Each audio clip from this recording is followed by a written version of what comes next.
Every time a packer opens a new shipment, keying in box dimensions by hand slows them down and risks feeding the wrong measurements into your carrier rate. That is a real cost at the dock, and it compounds across every shift. License plate templates in Dynamic Ship for Business Central solves this.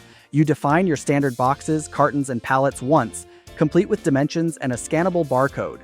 Post the barcode sheet at each packing station, and from that point on, opening the right container is a single scan. Those dimensions travel with the template. When Dynamic Ship goes to Rate Shop, it uses the actual box size, so the carrier quote reflects reality, not a guess. Shippers, packing clerks, and warehouse supervisors all benefit. Consistent packaging, accurate dimensional weights, and predictable freight costs across every station and shift. To get started, reach out to your Microsoft partner.